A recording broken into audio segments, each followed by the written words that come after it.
Creo que todavía tenemos una sobreutilización. No somos el único país, o sea, no creamos que solamente es un problema de México, pero sí uno de los que lo tiene más arraigado, ya que tenemos una sobreprescripción de antibióticos. Y esto derivado de probablemente la falta de actualización y la concientización, sobre todo por la población en general, de que los antibióticos no son para matar bichos. Es decir, los antibióticos matan ciertos tipos de microorganismos, en este caso hablando de bacterias, pero estas bacterias no son las únicas que son las causantes de las enfermedades infecciosas. Y en uno de los gráficos que ustedes vieron se mostraba cómo México dentro de Latinoamérica era uno de los países que durante mucho tiempo fue el primer lugar, ya empezó a despuntar Argentina, pero de los países que más se prescriben antibióticos. Y esto pues es algo que sí debe de ser considerado alarmante, porque independientemente de que se utilicen bien o mal, cada vez que nosotros prescribimos antibióticos, generamos dos cosas muy importantes. Una es que el antibiótico no va a ir a matar directamente a la bacteria que pensamos que está causando la faringitis, ¿no? La infección de la garganta o la del oído, sino que pues tiene efectos sistémicos, porque finalmente tú te la estás tomando por la boca, se absorbe a nivel gastrointestinal, va a través de todo el torrente sanguíneo y puede llegar a todos los lados. Y entonces uno de los efectos que tiene es que va a alterar la microbiota.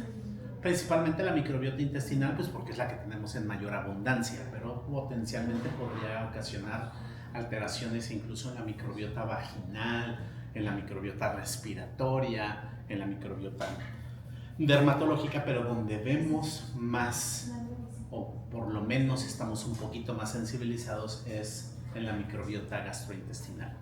Es decir, se puede generar una diarrea asociada al uso de los antibióticos, pero también se puede ocasionar una disbiosis, es decir, una alteración de la microbiota que, aunque no la veamos, puede ser el precedente para que se presenten alteraciones posteriores. Cuando esos antibióticos ocasionan esta disbiosis en etapas tempranas de la vida, es decir, estamos hablando en los primeros años, en que se utilizan estos antibióticos, estos se han asociado, no es que sean causales, pero se han asociado al desarrollo de otros padecimientos, sobre todo donde el sistema inmunológico está participando, como es el caso de enfermedades alérgicas, pero también obesidad, diabetes mellitus, ¿no? Entonces es un factor de riesgo el uso de estos antibióticos de forma temprana. Entonces, ¿cuál es el mensaje de esta primera parte? Es, tenemos que utilizar los antibióticos cuando son adecuados, o sea, cuando están indicados, no sobreutilizarlos. No son nuestros enemigos, son nuestros grandes aliados, pero no van a servir para todo. Y esto es muy frecuente porque se ha estudiado y se ha demostrado cómo, en general, cuando hablamos, yo por mi sesgo pediátrico, los papás siempre están diciendo, ¿no? Bueno, ¿y no le va a prescribir un antibiótico para la infección? ¿No? Entonces, como que siempre están esperando el antibiótico, pero esta no es la respuesta en la inmensa mayoría de las ocasiones. Pero, además, por si fuera poco, tenemos un gran problema.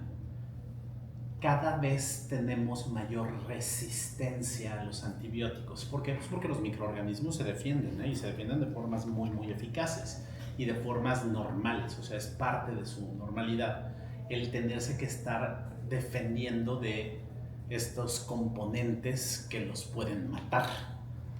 Y entonces se generan resistencias.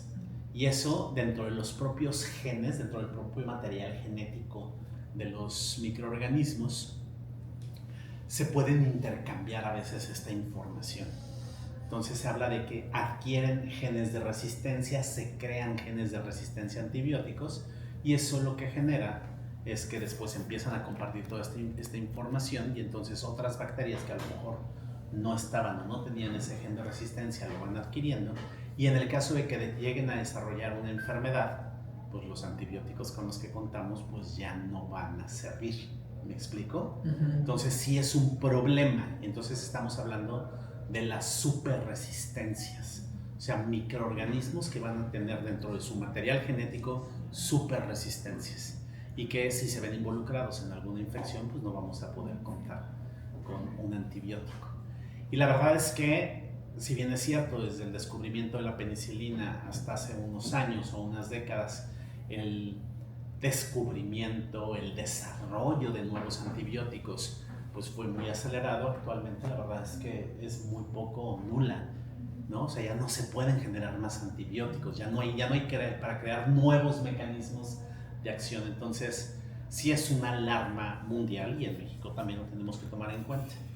De forma muy inmediata puede ocasionar disbiosis, puede ocasionar alteración de la microbiota, pero a largo plazo tengo posibilidades de generar resistencias antimicrobianas y esto será un verdadero problema de salud pública, ¿no? O sea, algunos que se han aventurado a decir, dicen, ¿no?, que para el 2050, acuérdense que esto son proyecciones, la principal causa de mortalidad va a ser precisamente la multiresistencia, es decir, infecciones que se van a estar empezando a presentar para los cuales no vamos a tener antibióticos que funcionen, ¿vale?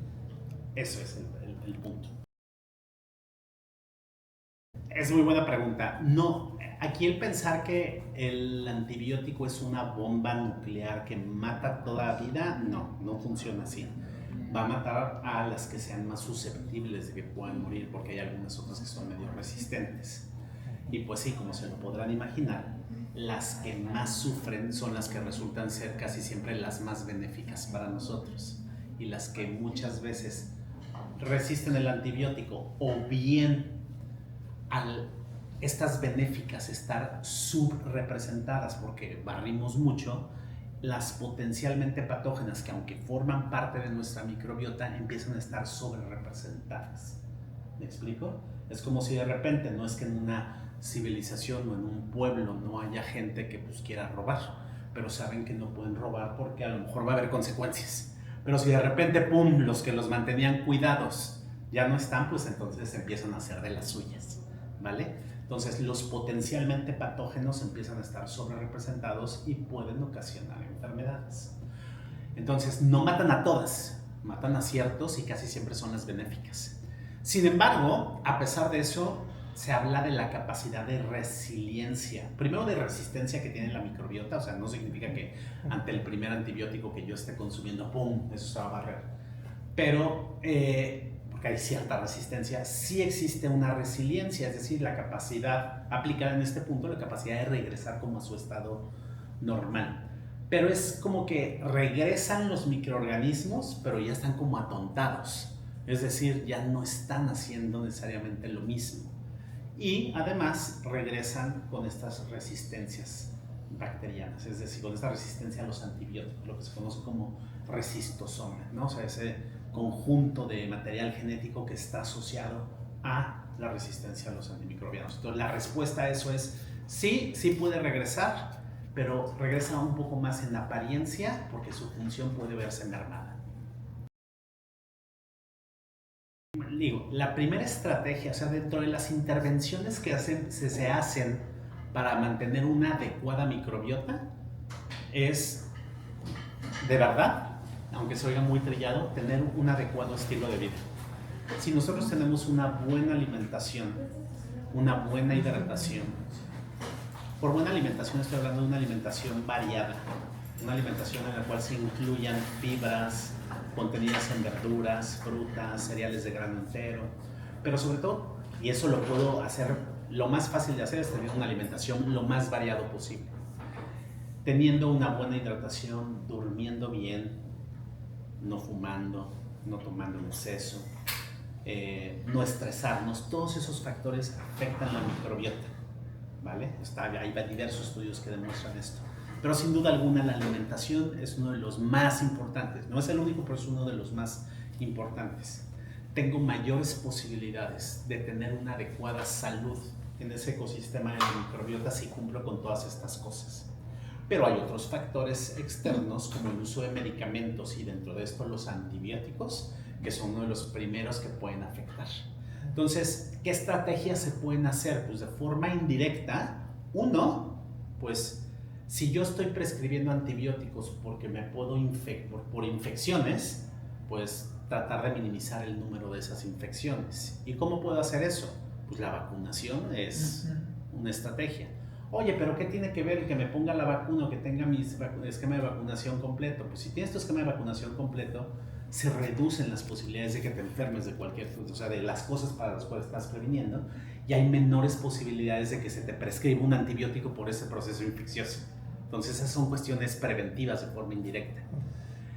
Otra, de forma directa, es racionalizar el uso de los antibióticos. No porque se presenten las infecciones, uno, prescribamos nosotros como personal de salud, prescribamos antibióticos, a menos de que tenga sus indicaciones precisas, y no como consumidores, como pacientes, estemos exigiendo el que se tenga que dar un antibiótico, ¿vale? O entendamos que un médico que no me está prescribiendo un antibiótico no es porque sea malo, es porque seguramente tiene varios elementos en los cuales dicen, no, esto no necesita un antibiótico y mejor otra cosa. Pero si ya tengo que utilizar un antibiótico, hay ciertas estrategias que pueden ayudar a reducir. Vean cómo no estoy diciendo que evita, ayuda a prevenir un poco el que se presente esta disbiosis o esta alteración en la microbiota o la diarrea asociada a antibiótico. Entonces, ciertas cepas probióticas pueden ayudar en esto.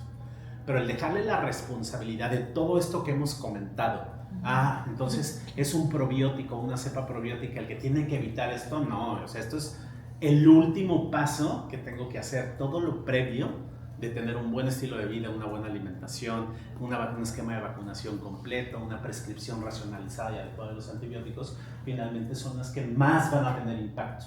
Pero bueno, si ya tengo que utilizar el antibiótico, podría considerar el uso de ciertas cepas probióticas que pueden o que han demostrado en estudios clínicos que reducen la posibilidad de diarrea asociada a antibióticos. Al menos eso es lo que se ha estudiado. Vamos, esto de la resistencia a los antibióticos no es algo nuevo, no es algo que en el 2024 esté siendo, ¿no? O sea, es algo que se tiene estudiado a lo largo del tiempo. Y se iba presentando, o sea, ciertas enfermedades decían, ya este antibiótico ya no le funciona, ¿no? Y entonces han ido progresando los antibióticos, han ido cambiando. Aquí el punto es que ya no tenemos más antibióticos hacia dónde progresar, ¿no? O sea, no es de que, por ejemplo, con las cefalosporinas podamos ir yendo a la quinta, la sexta, la séptima, la octava generación, ¿no? O sea, es que ya no hay más desarrollo que podamos tener al respecto. ¿Por qué ya no hay más desarrollo? Pues porque ya no hay, no es porque no haya tecnología, sino porque ya no hay mecanismos a través de los cuales actúen diferente los antibióticos. O sea, ya la forma en cómo tienen que actuar bloqueando diferentes vías a través de las cuales puedan matar las bacterias, pues ya están exploradas, ya se tienen. El punto es que la microbiota, o sea, los bichos con los cuales convivimos, realizan una gran cantidad de funciones. Una de las principales es que son los encargados de capacitar y regular cómo funciona nuestro sistema inmunológico. Entonces, cuando esa microbiota se ve afectada, esta intercomunicación, sobre todo en etapas tempranas, entre la microbiota y nuestras células inmunológicas y cómo les enseña, cómo las entrena. Haz de cuenta que fueran los coaches, ¿no? O sea, fueron los entrenadores. No son las mejores, no está de la mejor forma, nuestro sistema inmunológico puede fallar en la forma en cómo está funcionando. Y entonces se pueden generar pues todas las enfermedades en las cuales el sistema inmunológico está involucrado de forma directa o indirecta. Son prácticamente todas. O sea, nuestro sistema inmunológico está involucrado en todo eso. Y entendiendo que también tienen funciones de regulación metabólica, o sea, cómo se regula la liberación de hormonas, cómo se regula todo esto. En el caso de la obesidad, se sabe que cierta microbiota, por ejemplo, por sí sola puede hacer que lo que nosotros comamos se absorba muchísimo más y mayor cantidad, ¿no? Pero también entender que la obesidad es una enfermedad inflamatoria, o sea, una persona que tiene sobrepeso o obesidad está inflamada, tiene procesos de inflamación que no están regulados y eso la microbiota participa en ese proceso de regulación. Entonces, aquí el punto, como les comentaba, es que tiene una asociación de un padecimiento, una enfermedad que es multifactorial. No es que sea una sola cosa, no es que esté diciendo, entonces las personas que tenemos sobrepeso y obesidad es porque tenemos una mala microbiota. No, eso es un factor facilitador de que todo lo demás se vaya a desarrollar.